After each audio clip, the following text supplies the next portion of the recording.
राजस्थान की राजधानी जयपुर से सटा एक इलाका इस वक्त पूरी तरीके से बाढ़ में डूबा हुआ है और आलम यह है कि करीब 5000 लोगों की कई घंटों से सांसें अटकी हुई हैं। इलाके के तमाम घर पानी में डूबे हुए हैं और हैरानी की बात यह है कि जयपुर से महज 50 किलोमीटर दूर स्थित इस इलाके में हाल के दिनों में एक बूंद भी बारिश नहीं हुई है। बावजूद इसके पूरा इलाका जलमग्न है। देखिए हमारे संवाददाता केजे श्रीवत्सन की ये ग्राउंड रिपोर्ट।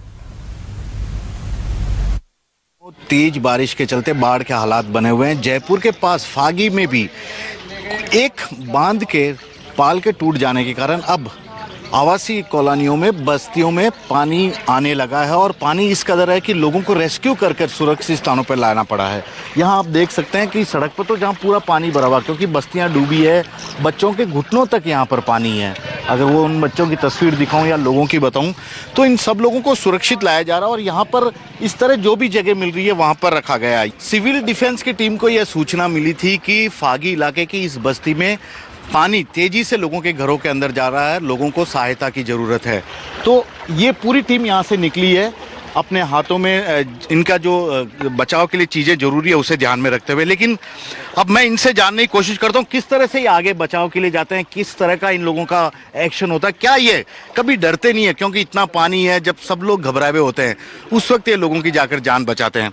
सर मैं आपसे पूछूंगा, पहले तो आपका नाम बताइए।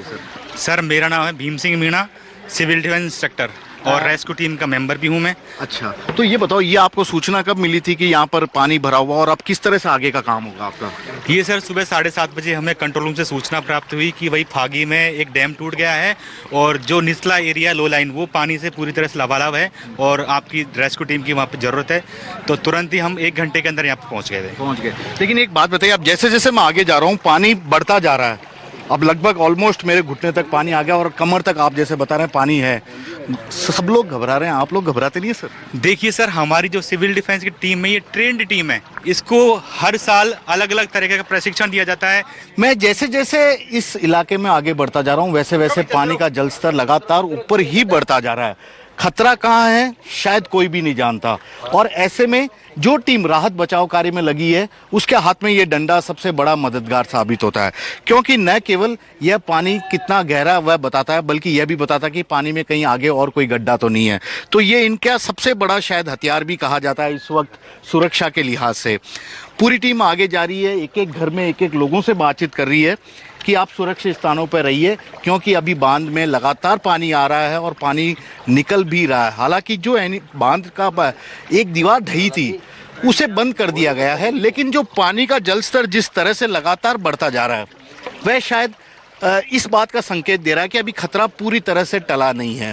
पूरी टीम है एक जज्बे के साथ आगे बढ़ रही है और लोगों को समझाने की कोशिश कर रही है। वैसे ये आप जो घर देख रहे हैं यहाँ पर जब ये पानी आने लगा था तो इन लोगों को कहा गया था 4 आदमी इस घर से निकाले हैं। देखिए बहुत बड़ी बात है कि सिविल डिफेंस, कितने लोग थे इस घर में? इस घर में 4 आदमी को हमने बाहर निकाला है, महिला और पुरुष दोनों। अच्छा, पानी जमा हो गया था फिर? पानी खूब भरा हुआ था मकान में। आपको दूसरी तस्वीर भी दिखाता हूँ और उन्हीं से बातचीत करने की कोशिश करता हूँ। आओ भाई साहब, आप साइकिल लेके आ रहे हो, ये बताओ क्यों इतना बड़ा खतरा ले रहे हो? इतना पानी में आके साइकिल चलाने का मजा यहीं ले रहे हो क्या आप? नहीं, मैं घर पे जा रहा हूँ। घर है आपका? हाँ। डर नहीं लग रहा इतने पानी में? घर तो जाना ही पड़ेगा ना। घर जाना पड़ेगा? हाँ, घर तो जाना ही पड़ेगा। पानी और मत हो, घर पर तो जाए नहीं। तो वहाँ भी जानवर भी। कहाँ गए थे? वहाँ साइकिल लेके पहुँच गए आप? तो बाजार गए थे मैं, अब वापिस घर पे जाऊंगा। फागी इलाके में सिविल डिफेंस की टीम जिस इलाके में पहुंची थी वहाँ एक घर से एक बुजुर्ग महिला को इस तरह से ये लोग रेस्क्यू करके यहाँ पे लेके आ रहे हैं। भले ही ये लोग गीले हो रहे हैं लेकिन कोशिश की जा रही है सुरक्षित तरीके से इन्हें सुरक्षित जगह पे। इतनी देर डर लग रहा था, पानी आपके घर के चारों ओर भर रहा था? भर रहा था, फिर डांडा नारायण पानी रहा तो पता ना। हाँ, तो चारों मोटे तो करता फिर आनपन कौन करता। देखिए इनके पास भैंसें हैं, ये बता रहे हैं भैंसें हैं, उनके गाय भैंसों का दूध निकालना है और 4 बजे बाद ये यहाँ से जाएंगे। फिर भी सिविल डिफेंस की टीम इन्हें सुरक्षित जगह ले जाने की कोशिश कर रही है क्योंकि अभी सबसे बड़ी कोशिश लोगों की जान बचाने की। अब देखिए ये एक गाड़ी है, इस गाड़ी में 3 भाई साहब बैठ के आ रहे थे एक साथ। भाई साहब इतना पानी भरा हुआ घुटने तक, आप खुद गिले हो गए, अब तो गाड़ी बंद हो गई आपकी?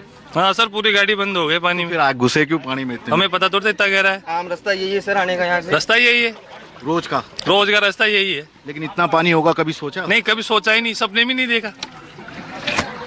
ये हालात हैं, बहुत ज्यादा खराब। अब ये गाड़ी इनकी स्टार्ट शायद नहीं होगी क्योंकि पानी में आ गए और काफ़ी निकलने की कोशिश कर रहे थे क्योंकि हमेशा का रास्ता था, लेकिन इतना पानी होगा शायद इन्होंने यह कभी सोचा भी नहीं था। जिन घरों में पानी भरा है उनकी हालत अब किस कदर है मैं आपको दिखाने की कोशिश करता हूँ। यहाँ पर ये कच्चे घर थे और यहाँ पर जानवरों के रखने के लिए, चारा रखने के लिए बाड़े बनाए हुए थे और इन बाड़ों में यदि आप देखा जाए तो ये चारा पानी में गीला होकर पूरी तरह खराब हो गया है। शायद यही हालत कमोबेश इस पूरे इलाके की है क्योंकि जहाँ तक आपकी नज़र जाएगी यहाँ पर पानी ही पानी नज़र आएगा। और जैसे फिर से आप दिखाने की कोशिश करता हूँ, यहाँ पर जानवरों के लिए चारा रखा हुआ था, सुरक्षित था क्योंकि 2 दिन पहले तक ऐसा कोई अंदाज़ा नहीं था, 24 घंटे पहले तक भी अंदाज़ा नहीं था कि इस तरह से कोई बांध टूटेगा, पानी घरों में घुस जाएगा और पानी का लेवल। अब यहाँ पर चारा पानी में डूब गया और पूरी तरह ख़राब हो गया है। घर के सामान की अगर हालत आप देखने की कोशिश करेंगे, ये देखो ये क्या हुआ सर? बना हुआ था यहाँ, अच्छा, तो ये ढह गया, इनका बना हुआ था चारे। हाँ, ये चारे का था। ये सिविल डिफेंस की टीम बता रही है कि यहाँ एक स्ट्रक्चर बना हुआ था ये पूरा, लेकिन पानी का बहाव कुछ इस तरह से तेज हुआ कि यह पूरा ढह गया। भाई साहब आपका ये ना ये? मेरे अंकल भाई साहब। तो कब आया ये पानी? सुबह। फिर क्या हुआ? 2 बच्चे शांत हो गए, मर गए। बेड का बच्चे हो गया आपके? नुकसान के अंकल। तो फिर यहाँ से कुछ बचाने के लिए आपको सिविल डिफेंस के लोग आए थे बचाने के लिए? 2 जन आए, 3 जने। हाँ, गया कड़ा के गए।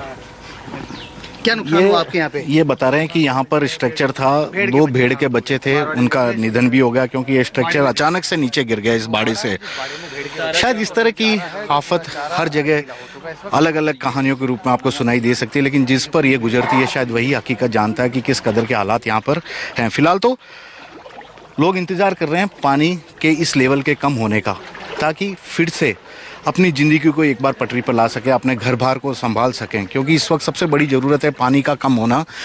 लेकिन लगातार पानी जिस तरह से लेवल बढ़ता जा रहा है उसके बाद इन लोगों की चिंताएं भी बढ़ी हुई है। जयपुर का ये फागी इलाका है, कहने को तो यहाँ पर बारिश का लगातार इंतज़ार किया जा रहा था, आज भी किया जा रहा है क्योंकि इस इलाके में अब तक अच्छी बारिश नहीं हुई है। बावजूद इसके यहाँ पर जहाँ तक आपकी नज़र जाएगी सब जगह आपको पानी ही पानी दिखाई देगा।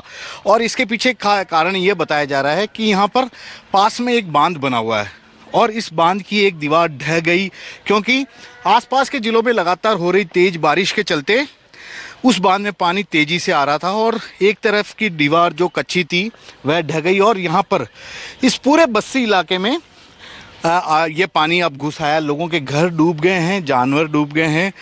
परेशानी का आलम इन लोगों का अब लगातार बरकरार है। करीब 10,000 की आबादी वाला यह पूरा कस्बा है, जिसमें से 4 से 5,000 लोग इस बांध के टूटने के कारण बुरी तरह से प्रभावित हुए हैं। इस नदी में इसे सागर कहते हैं स्थानीय भाषा में, कभी इतना पानी नहीं होता था, लेकिन केवल बारिश के चलते ये नहीं भरा है, बल्कि बांध के टूटने के कारण आ रहे पानी के कारण भरा है। आप तो इसी इलाके में रहते हो भाई साहब, क्या हो गया था? ये बांध है ना वहाँ पे बालाजी मोड़ पे, वहाँ टूट गया वो। हाँ। उसके बाद में ये हो गया साहब। तो अचानक ही हुआ या? अचानक ही पता ही नहीं था साहब किसी को भी। हाँ। किसी बच्चे को भी पता नहीं है और इतना पानी आ गया ही। और कितना पानी अंदर आ गए? ये कम से कम यहाँ तक है, कमर तक। हाँ कमर तक, मेन रोड के ऊपर है, कमर तक। 5 किलोमीटर। सरकार ये बताओ, ईमानदारी से बताना, सरकार प्रशासन कोई आया था आप लोगों को बचाने? कोई नहीं आया, कोई भी नहीं है। कब आए पहुंचे वो? ये अभी आए थे, आपके पीछे पीछे आए। बस मतलब करीब 4-5 घंटे तक आप भगवान भरोसे रहे वैसे? सुबह से आए नहीं अभी तक। ठीक है, ये सुबह से सिविल डिफेंस की टीम भी नहीं थी, ये लोग बता रहे हैं। हालांकि जब हम यहाँ पहुंचे तो सिविल डिफेंस की टीम यहाँ पर थी, लेकिन यहाँ तक पहुँचने में उन्हें काफ़ी वक्त लग गया। ये देखिए पानी किस कदर यहाँ भरा हुआ है, लोगों की किस कदर परेशानी है, यह आपको साफ तौर पर नज़र आएगा क्योंकि एक ही गांव के अंदर जाने का बड़ा रास्ता, और यदि इसी रास्ते में ऐसी हालत है तो गांव के अंदर हालत किस कदर ख़राब होंगे इसका अंदाज़ा लगाया जाना मुश्किल नहीं है। कैमरामैन दिनेश कुमावत के साथ श्रीवत्सन, फागी, न्यूज़ 24। हमने राजस्थान की दिखाई जहां पर बारिश तो नहीं हुई लेकिन बाढ़ की एक दीवार के टूटने की वजह से पूरा इलाका जलमग्न हो गया। वहीं यूपी में भी कई इलाकों में बाढ़ का पानी भरा हुआ है। कानपुर की आइए आपको तस्वीर दिखाते हैं। पांडु नदी का जलस्तर बढ़ने से ग्रामीण इलाकों में पानी भर आया है और अंदाजा आप इसी से लगा सकते हैं कि रिहायशी बस्ती में अब नाव चल रही है। ये तस्वीर आप देख रहे हैं कानपुर की। पांडु नदी का जलस्तर बढ़ा और ये पूरा रिहायशी इलाका है जहां पर नाव चलानी पड़ रही है।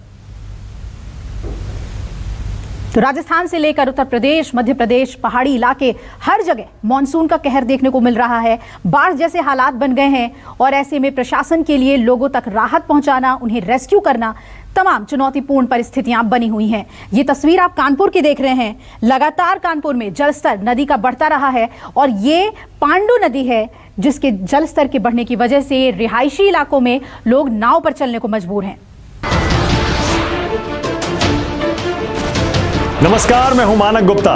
अगर आपको हमारा ये वीडियो पसंद आया हो तो इसे लाइक और शेयर जरूर करें और हाँ, हमें सब्सक्राइब और फॉलो करना ना भूलें ताकि आप देश और दुनिया की कोई खबर मिस ना करें। तो जुड़े रहिए हमारे साथ और देखते रहिए न्यूज़ 24।